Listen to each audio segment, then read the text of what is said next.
अभी हाल ही में मणिपुर में भूस्खलन की घटना हमें देखने को मिली। इसी के रिगार्डिंग इस एडिटोरियल में हम बात करेंगे। Wake up call. वेकअप कॉल का मतलब होता है कि भाई अब जो है हमें बिल्कुल चेत जाना चाहिए, बिल्कुल अलर्ट हो जाना चाहिए। यानी कि वेकअप कॉल का मतलब होता है कोई घटना घटित हुई है, यानी कि कोई एक ऐसा एक्सपीरियंस घटित हुआ है आपके साथ जो कि बहुत ही बुरा है। और अब ये जो एक्सपीरियंस है आपको, ये इस बात के लिए चेतावनी देता है कि भाई आपको बहुत ही अलर्ट हो जाने की ज़रूरत है। लैंडस्लाइड्स का मतलब है भूस्खलन, ज़मीन का खिसकना। In Manipur are related to avoidable man made actions. Manipur में जो भूस्खलन हमें देखने को मिले हैं ये संबंधित हैं किस चीज़ से? ये भूस्खलन ऐसे हैं जिनसे बचा जा सकता है। क्यों? क्योंकि ये भूस्खलन परिणाम है किस चीज़ों का? मैन मेड एक्शंस, यानी कि ये भूस्खलन मानव निर्मित कार्यों का परिणाम है और इनको अवॉइड किया जा सकता है। The landslide that occurred last week in the Tupul area in Manipur's Nauni district। भूस्खलन जो कि घटित हुआ कहाँ पर है ना, अकर का मतलब है घटित होना, किसी घटना का घटित होना। पिछले सप्ताह में क्या देखने को मिला कि ये जो तुपुल क्षेत्र है मणिपुर के नौनी ज़िले में, ये जो तुपुल क्षेत्र है इस क्षेत्र में हमें भूस्खलन देखने को मिला। तो ये भूस्खलन जो है विल गो डाउन। देखो जब हम किसी भी इवेंट के बारे में कहते हैं गो डाउन, तो गो डाउन से मतलब होता है कि भाई इस घटना को इस तरह से याद किया जाएगा, यानी कि इस घटना को हिस्ट्री में इस तरह से याद किया जाएगा as one of the severest natural disaster. Severest का मतलब है बहुत ही ज़्यादा गंभीर प्राकृतिक आपदा इन द स्टेट, यानी कि मणिपुर राज्य में ये जो घटना हुई है भूस्खलन की, इसे इस तरह से जो है याद किया जाएगा। किस रूप से? एक बहुत ही गंभीर प्राकृतिक आपदा के रूप में। With the death toll. यहाँ डेथ टोल से मतलब है मरने वालों की संख्या। रीचिंग 37। तो कुल मिला के अगर हम इस घटना से जुड़े हुए मरने वाले लोगों की बात करें तो जो मरने वाले लोगों की संख्या है वो 37 पहुंच चुकी है। And 28 people remaining trapped. और 28 लोग जो हैं वे रिमेन किस हालत में हैं? ट्रैप्ड, फंसे हुए हैं। Below the debris. इस डेब्रिस का मतलब है मलबा, कि भाई ये जो घटना हुई है, ये जो भूस्खलन हुआ है, इसका जो मलबा है इसके नीचे 28 लोग अभी भी फंसे हुए हैं। Even as at the same time rescue efforts, की जो बचाव कार्य है ना, कि रेस्क्यू एफर्ट्स वर ऑन, कि भाई बचाव कार्य जो है वो जारी थे। उस समय भी हमें ये देखने को मिला कि अब तक जो है 37 लोग इस भूस्खलन में मारे गए हैं और 28 लोग अभी भी फंसे हुए हैं। द ट्रेजिक डिज़ास्टर, कि भाई ये जो आपदा हुई है ना, जो कि बहुत ही आप कह सकते हो कि बहुत ही त्रासदीपूर्ण है ना, ये जो आपदा है बहुत ही त्रासदीपूर्ण है। Has been compounded. तो ये जो आपदा है इसे और ज़्यादा कंपाउंडेड कर दिया गया। कंपाउंड का मतलब है कि भाई इस आपदा को और ज़्यादा बढ़ा दिया गया। किस चीज़ के माध्यम से? बाय द डेब्रिस का मतलब है मलबा ऑफ द लैंडस्लाइड, कि भूस्खलन के मलबे ने क्या किया? ब्लॉकिंग। भूस्खलन के मलबे ने क्या किया? ब्लॉकिंग द, ये क्या लिखा हुआ है, इसका नाम है आईजेई रिवर है ना, इजाई रिवर। ब्लॉकिंग द इजाई रिवर, कि भाई ये जो नदी है मणिपुर में इजाई नदी, इस इजाई नदी के पानी को ब्लॉक कर दिया। किसने? ये जो भूस्खलन का मलबा था इसने। तो समस्या या फिर ये जो त्रासदी है और भी ज़्यादा गंभीर हो गई। Creating a significant welling up of water. अब देखो ये जो इजाई नदी है इसमें भूस्खलन का मलबा जो है वो जब भर गया तो उसके द्वारा क्या स्थिति क्रिएट हो गई, क्या सिचुएशन क्रिएट हो गई? A significant welling up. देखो वेल अप का मतलब होता है भराव, जैसे पानी भरता चला जाए, या फिर एक तरीके से ये जो मलबा है वो भरता चला जाए, है ना, तो उसके लिए हम बोलते हैं वेलिंग अप ऑफ वाटर। तो कुल मिला के ये जो इजाई नदी है, इस इजाई नदी में भूस्खलन का मलबा भरता चला गया और इजाई नदी का पानी जो है वो सिग्निफिकेंट काफ़ी हद तक ऊपर आ गया। अब इसके कारण क्या हो सकता है, विच कुड, यहाँ पे कुड आया है पॉसिबिलिटी के लिए। इनंडेट, देखो इनंडेट का मतलब होता है किसी क्षेत्र को पानी से भर देना, जो बाढ़ की स्थिति होती है ना उसको हम बोलते हैं inundate. Which could inundate low lying areas, low lying areas का मतलब है जो निचले क्षेत्र हैं। If the dam like structure is breached, देखो ये जो इजाई नदी के पास में एक डैम जैसी संरचना बनी हुई है, एक डैम जैसा स्ट्रक्चर बना हुआ है, लेकिन ये जो डैम लाइक स्ट्रक्चर है ये यदि ब्रीच हो जाता है, ब्रीच होने का मतलब है कि मान लो कि ये जो डैम लाइक स्ट्रक्चर है इसमें पानी जो है प्रवेश करके एक पानी उसको तोड़ देता है या एक दरार क्रिएट कर देता है, तो जो निचले क्षेत्र हैं वहाँ पर बाढ़ जैसी स्थिति निर्मित हो सकती है, वहाँ पे पानी का अत्यधिक मात्रा में भराव हो सकता है। वाइल, जबकि द एडमिनिस्ट्रेशन हैज़ सॉट, ये जो सॉट है ये सीक की सेकंड और थर्ड फॉर्म होती है। सीक का मतलब होता है चाहना, टू ईज़ का मतलब होता है थोड़ी सी राहत देना, थोड़ा सा कम करना। To ease the water outflow, कि प्रशासन ने इस बात को चाहा है कि पानी का जो बहाव है फ्रॉम द स्टोर्ड वाटर, यानी कि उस क्षेत्र में जो पानी स्टोर किया जाता है ना, जैसे कि डैम बना के पानी को स्टोर किया जाता है, तो वो जो पानी को स्टोर किया हुआ है तो क्या किया जाए, उसको थोड़ा सा कम किया गया। Sought to ease the water outflow, कि पानी का जो बहाव है फ्रॉम द स्टोर्ड वाटर, यानी कि जो संरक्षित पानी है वहाँ से पानी का जो बहाव है उसे थोड़ा सा कम किया जाए, इस बात को प्रशासन ने चाहा है। आगे हम क्या देखते हैं, इनक्लीमेंट वेदर, लेकिन वहाँ का जो मौसम है वो बड़ा ही इनक्लेमेंट है। इनक्लेमेंट होने का मतलब होता है बहुत ही ज़्यादा अनप्लेजेंट होना, जैसे कि ऐसा मौसम जिसमें कि बहुत ही ठंडी हवाएं चल रही हैं, बारिश हो रही है, तो उसके लिए हम बोल सकते हैं कि भाई वेदर जो है बड़ा ही इनक्लेमेंट है। इनक्लेमेंट वेदर हैज़ हैम्पर करने का मतलब होता है रुकावट डालना, बाधा क्रिएट करना। द पेस का मतलब है चाल, ऑफ द एफर्ट्स, कि भाई क्या हुआ है कि भाई ठीक है कि भाई इस बात को सरकार ने चाहा है कि जो स्टोर्ड वाटर है उसका जो बहाव है उसको थोड़ा सा क्या किया जाए, कम किया जाए, है ना, लेकिन वहाँ का जो मौसम है वो अभी भी बहुत ही प्रतिकूल है। तो उस प्रतिकूल मौसम ने क्या किया है, रुकावट डाली है, बाधा क्रिएट की है कि ये जो हमारे एफ़र्ट्स हैं सरकार के द्वारा या प्रशासन के द्वारा जो एफ़र्ट्स किए जा रहे हैं उन एफ़र्ट्स में बाधा क्रिएट हो रही है अनप्लेजेंट वेदर के कारण।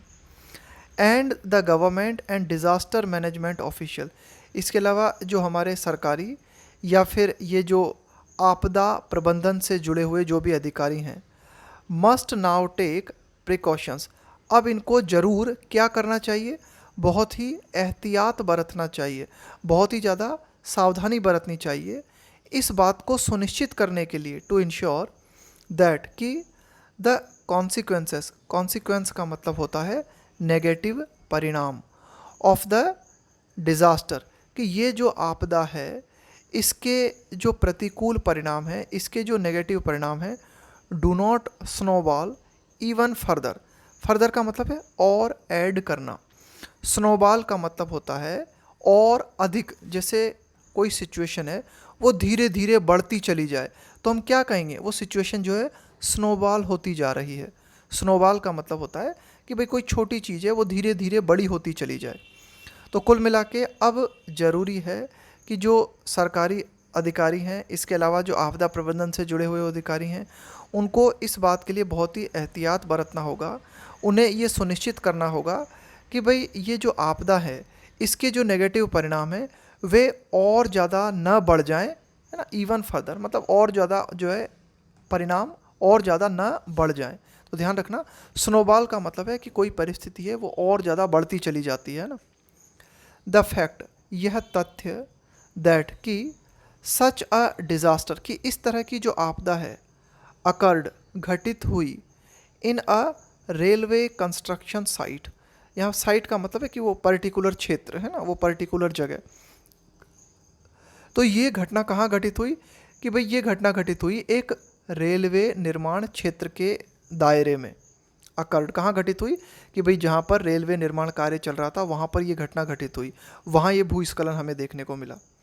और ये जो क्षेत्र है जहाँ रेलवे कंस्ट्रक्शन चल रहा है, इन अ लैंडस्लाइड प्रोन एरिया। देखो, प्रोन का मतलब है कि भाई बड़ी जल्दी वो चीज़ आपको वहाँ देखने को मिलती है ना। भाई जैसे कि मैं आपके लिए कहूँ कि आप बीमारियों के प्रति प्रोन हो, इसका मतलब है बीमारियाँ आपको जल्दी चपेट में ले लेती हैं, उसको बोलते हैं प्रोन, है ना। बहुत ही संवेदनशील है उस चीज़ के प्रति आप। In a landslide prone area, तो ये जो रेलवे कंस्ट्रक्शन साइट है ये कहाँ पे निर्मित की जा रही है? लैंड स्लाइड प्रोन एरिया में, यानी कि ऐसा क्षेत्र है ये जहाँ पर कि भूस्खलन अक्सर आते रहते हैं। तो ये तथ्य है कि लैंड स्लाइड प्रोन एरिया में ये जो रेलवे कंस्ट्रक्शन साइट हम देख रहे हैं, शुड गिव डेवलपमेंट प्लानर्स। अब इसके माध्यम से, इस तथ्य के माध्यम से क्या होना चाहिए कि भाई तथ्य हमारे पास क्या है, कि तथ्य हमारे पास ये है कि ये जो डिज़ास्टर, ये जो आपदा हमें देखने को मिली, ये आपदा हमें देखने को मिली रेलवे कंस्ट्रक्शन साइट में, और ये एक ऐसा क्षेत्र है जो कि लैंडस्लाइड प्रोन है। अब इसके माध्यम से क्या होना चाहिए, जो भी हमारे विकास से जुड़े हुए जो भी प्लानर्स हैं एंड गवर्नमेंट ऑफिशियल्स, और जो हमारे सरकारी अधिकारी हैं इन द स्टेट, है ना, इस मणिपुर राज्य में, पॉज का मतलब होता है विराम, रुक जाना। तो कुल मिला के ये जो रेलवे निर्माण कार्य है इसको थोड़ा सा पॉज देना चाहिए, इसे जो है रोक देना चाहिए। वाइल, जबकि the Himalayan state in northern India, कि भाई उत्तरी भारत में जो हिमालयन स्टेट्स हैं, यानी कि हिमालय पर्वत क्षेत्र से लगे हुए जो राज्य हैं, and other states with hill Ghat terrain, terrain का मतलब है यहाँ पे क्षेत्र। इसके अलावा अन्य राज्यों की अगर हम बात करें भारत में, जो कि पहाड़ी राज्य हैं या फिर घाट से सटे हुए राज्य हैं, जैसे कि केरल है ना, ये क्या है, केरल घाट से, है ना, पश्चिमी घाट से जुड़ा हुआ राज्य है। Have registered the bulk, bulk का मतलब है बहुत ज़्यादा मात्रा में, रजिस्टर है ना, दर्ज करना, the bulk of landslides in the last decade, कि पिछले दशक की अगर हम बात करें तो बहुत ज़्यादा मात्रा में भूस्खलन दर्ज किया गया केरल जैसे क्षेत्र में। और so according to government data, या फिर ऐसा ही कुछ हमें देखने को मिला सरकारी आंकड़ों के अनुसार, the number of such incidents, लेकिन ये जो भूस्खलन जैसी घटनाएं हैं अगर हम बात करें मणिपुर के संदर्भ में, बिटवीन 2014 एंड 2020, यानी कि 2014 से 2020 के बीच में लगभग 20 भूस्खलन जैसी घटनाएं हमें मणिपुर में देखने को मिली हैं। इज नॉट इनसिग्निफिकेंट, तो ये आंकड़ा भी काफ़ी महत्वपूर्ण है।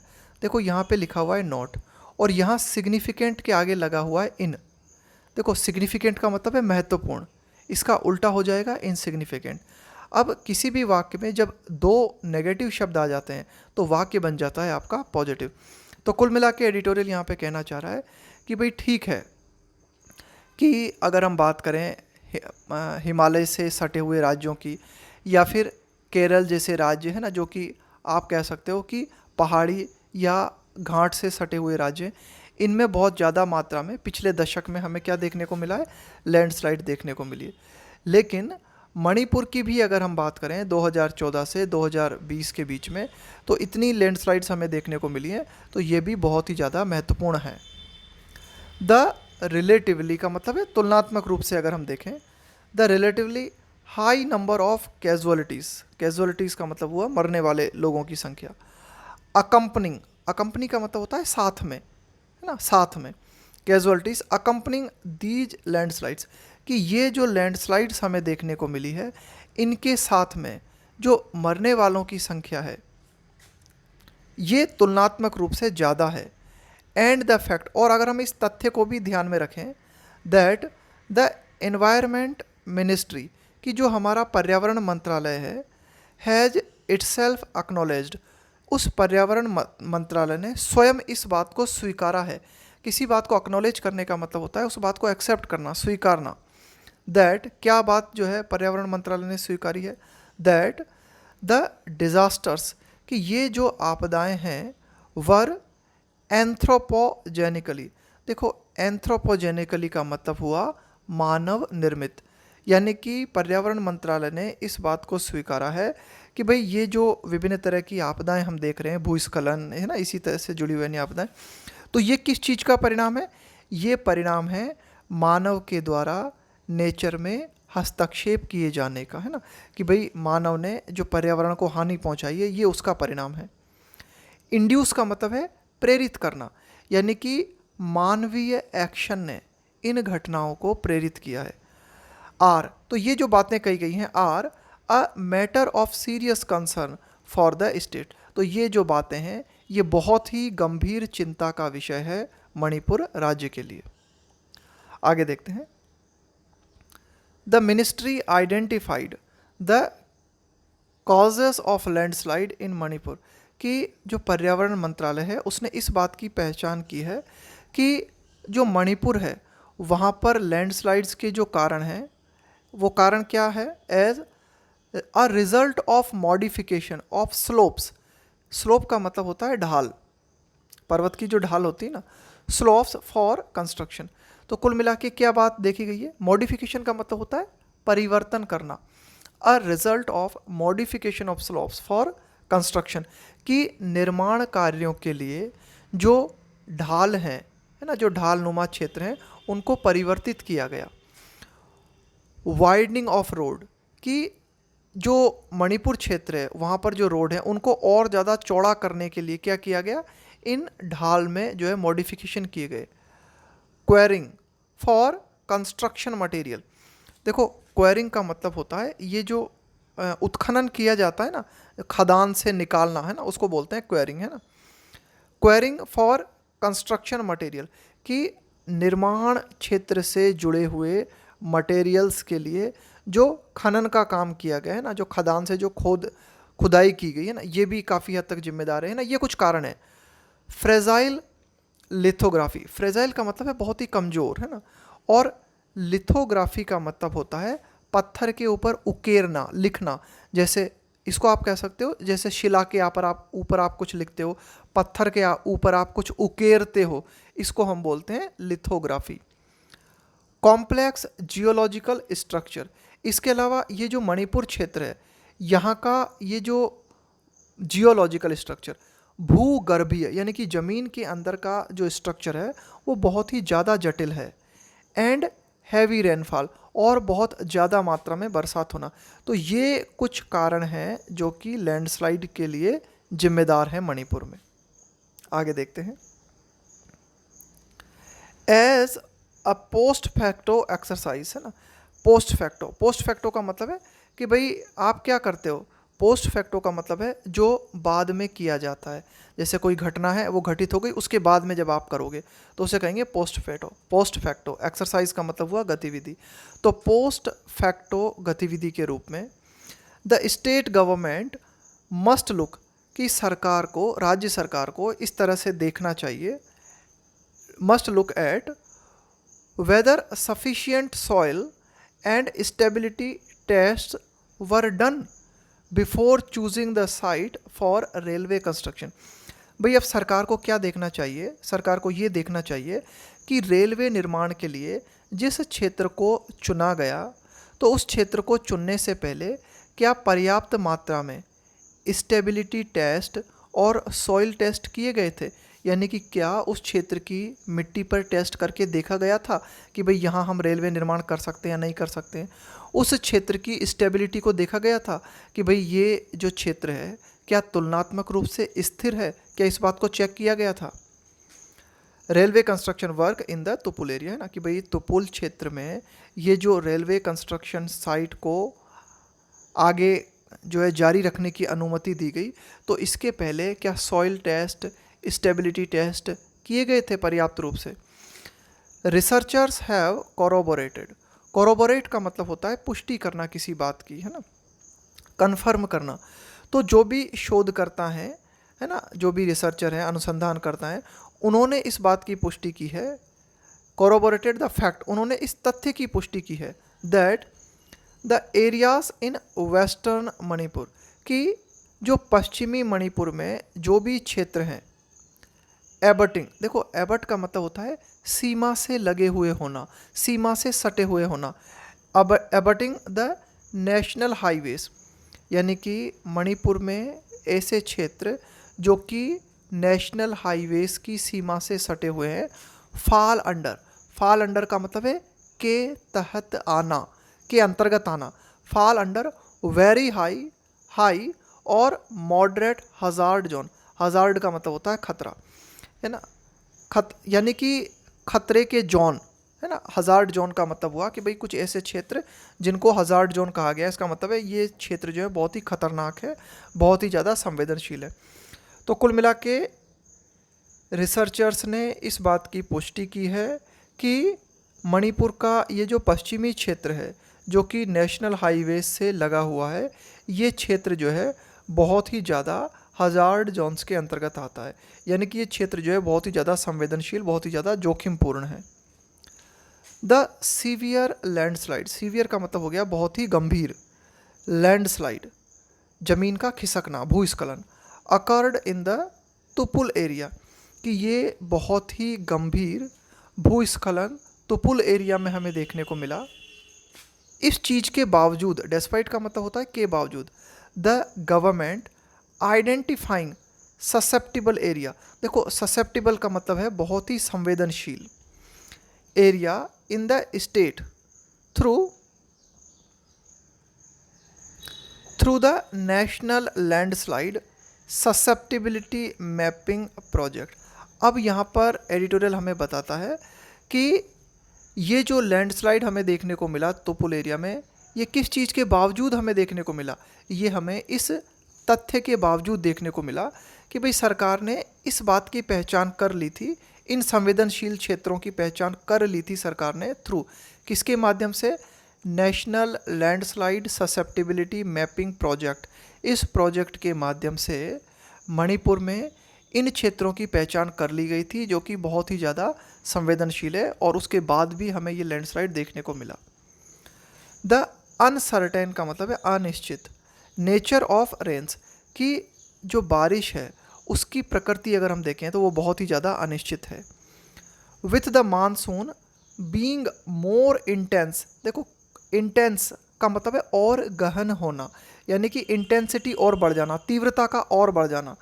This year compare to prediction, prediction का मतलब है आपकी भविष्यवाणी, यानी कि मानसून जो है वो इस साल जो भी प्रेडिक्शंस किए गए हैं उनकी तुलना में और ज़्यादा तीव्र हो सकता है। Has added to the problem, और इस तथ्य ने समस्या को और भी ज़्यादा बढ़ा दिया है। An early warning system for landslides is still being developed. An early warning system का मतलब हुआ कि भाई कोई ऐसा सिस्टम जिसके माध्यम से हमें जल्द से जल्द चेतावनी मिल सके, पूर्व सूचना मिल सके, फॉर लैंडस्लाइड्स, है ना, भूस्खलन के संबंध में। इज स्टिल बीइंग डेवलप्ड, तो अभी भी ऐसा सिस्टम जो है डेवलप किया जा रहा है जिसके माध्यम से लैंडस्लाइड्स की चेतावनी हमें पहले से मिल सके। And refined by the geological survey of India, and refined by the geological survey of India. Geological survey of India का मतलब हुआ भारत का भू वैज्ञानिक सर्वेक्षण, है ना, भारत का भू वैज्ञानिक सर्वेक्षण। तो जो जियोलॉजिकल सर्वे ऑफ इंडिया जो है उसके द्वारा इस पूरे की पूरे सिस्टम को और ज़्यादा परिष्कृत किया जा रहा है। एंड दिस कुड हेल्प, और ये जो हम कर रहे हैं कि भाई लैंडस्लाइड के बारे में हमें पूर्व सूचना मिल सके, इस सिस्टम को इम्प्रूव करना, इसके लिए जियोलॉजिकल सर्वे ऑफ इंडिया भी काम कर रहा है। कुड यहाँ पे आया है फ्यूचर पॉसिबिलिटी के लिए, तो इनके माध्यम से क्या हो सकता है? हेल्प हमें मदद मिल सकती है। रिड्यूस द स्केल का मतलब है पैमाना, ऑफ सच डिज़ास्टर, कि इस तरह की जो आपदाएं हैं उनके पैमाने को कम करने में हमें मदद मिल सकती है ना, यानी कि इस तरह की जो डिज़ास्टर्स होती हैं उनके स्तर को कम करने में हमें हेल्प हो सकती है। वंस डिप्लॉयड, देखो डिप्लॉय का मतलब है किसी चीज़ को यूज़ में लेना, है ना, उसको बोलेंगे डिप्लॉय। वंस डिप्लॉयड अक्रॉस का मतलब है हर तरफ, चारों तरफ। Once deployed across vulnerable states, देखो वल्नरेबल का मतलब है कि भाई आप जो है बहुत ही जल्दी चपेट में आ सकते हो। वल्नरेबल का भी मतलब वही है, जैसे जैसे अभी थोड़ी देर पहले हमने पढ़ा था ना, प्रोन होना, वही है वल्नरेबल होना। जैसे मैंने आपसे कहा कि भाई आप जो है, जैसे हम कहें कि बुजुर्ग लोग जो हैं वो बीमारियों के प्रति बहुत ज़्यादा वल्नरेबल होते हैं, यानी कि वे बीमारियों की चपेट में बहुत जल्दी आ सकते हैं। तो जो भी वल्नरेबल स्टेट्स हैं, यानी कि ऐसे राज्य जिनकी स्थिति बहुत ही ज़्यादा कमज़ोर है, यानी कि जिनमें हमें भूस्खलन की घटनाएं देखने को मिल सकती है, तो उनमें अगर हम इन सिस्टम्स का यूज करते हैं, किन सिस्टम्स का, ये जो चेतावनी वाले सिस्टम है लैंडस्लाइड के बारे में, तो काफ़ी हद तक इस तरह की जो डिज़ास्टर्स हैं इसके इनकी जो इंटेंसिटी है, इनकी जो तीव्रता है उसको हम कम कर सकते हैं। आगे देखते हैं। वाइल, जबकि इट इज़ अंडरस्टैंडेबल, अंडरस्टैंडेबल का मतलब हुआ जो बात समझ में आने लायक है, जबकि ये बात समझ में आने लायक है कि states in the north east, कि उत्तर पूर्व में जो भी राज्य हैं, आर कीन के साथ में हमें ऑन प्रीपोजिशन लगाते हैं, ना, कीन के साथ में ऑन प्रीपोजिशन हमें देखने को मिलता है। कीन ऑन का मतलब होता है इस बात को लेकर उत्सुक होना। कीन ऑन एक्सेलरेट, एक्सेलरेट का मतलब है और ज़्यादा बढ़ा देना। कनेक्टिविटी प्रोजेक्ट्स, कि हम क्या देखते हैं जो उत्तर पूर्व के राज्य हैं वे इस बात के प्रति बहुत ज़्यादा उत्सुक हैं कि जो भी कनेक्टिविटी से जुड़ी हुई परियोजनाएं हैं वे उन्हें और ज़्यादा बढ़ाना चाहते हैं। टू अपलिफ्ट, अपलिफ्ट का मतलब होता है और ऊपर उठाना। To uplift a relatively economically backward region, कि तुलनात्मक रूप से आर्थिक दृष्टि से ये जो पिछड़ा क्षेत्र है ना, इस नॉर्थ ईस्ट क्षेत्र की हम बात कर रहे हैं, जो कि तुलनात्मक रूप से आर्थिक रूप से पिछड़ा हुआ क्षेत्र है, तो इसको अपलिफ्ट करने के लिए, इसको उठाने के लिए, यानी कि आर्थिक दृष्टि से इसे और ज़्यादा जो है सक्षम बनाने के लिए लगातार नॉर्थ ईस्ट क्या कर रहा है, कनेक्टिविटी बढ़ाने के लिए कई तरह के प्रोजेक्ट्स जो है उनको उन पर काम कर रहा है ना। तो ये बात आती है समझ में कि हाँ भाई ज़रूरी है कि इन प्रोजेक्ट्स को भी किया जाए। लेकिन डिज़ास्टर्स, कि ये जो आपदाएं हैं, सच एज द लैंडस्लाइड इन तुपुल, जैसा कि अभी हाल ही में ये जो भूस्खलन देखने को मिला हमें तुपुल में, तो इस तरह की आपदाएं जो है इस ओर संकेत करती हैं। पॉइंट 2 का मतलब है इशारा करना, संकेत करना। द डेंजर्स, तो इस तरह की आपदाएं इन खतरों के बारे में संकेत करती हैं। Of not taking ecological challenges, कि भाई हम क्या कर रहे हैं, जो भी पारिस्थितिकीय तंत्र से जुड़ी हुई जो चुनौतियां हैं उनको हम ध्यान में नहीं ले रहे हैं। रिलेटेड टू डिफॉरेस्टेशन, डिफॉरेस्टेशन का मतलब हुआ वनों की कटाई। सीरियसली एनफ, सीरियसली एनफ का मतलब हुआ कि हम पर्याप्त गंभीर रूप से इस तरह की जो चुनौतियां हैं, जैसे कि वनों की कटाई है, इनके माध्यम से पारिस्थितिकी तंत्र प्रभावित हो रहा है, तो उससे जो खतरे क्रिएट हो रहे हैं उनको हम सीरियसली नहीं ले रहे हैं ना, ये बात भी समझ में आती है। This is a wake up call for governments in states that are prone, का मतलब हुआ संवेदनशील, टू लैंडस्लाइड का मतलब हुआ भूस्खलन रेगुलरली। तो कुल मिला के तुपुल में ये जो घटना हुई है, ये घटना वेकअप कॉल, एक चेतावनी का काम करनी चाहिए उन सभी सरकारों के लिए, उन सभी राज्यों के लिए जो जिनमें कि अक्सर हमें भूस्खलन देखने को मिलता है। उन सभी राज्यों में जहाँ की जो राज्य भूस्खलन के प्रति बहुत ही ज़्यादा संवेदनशील है, ठीक है, तो उन सभी राज्यों के लिए ये जो घटना हुई है ये एक वेकअप कॉल की तरह होनी चाहिए, एक चेतावनी का काम करनी चाहिए।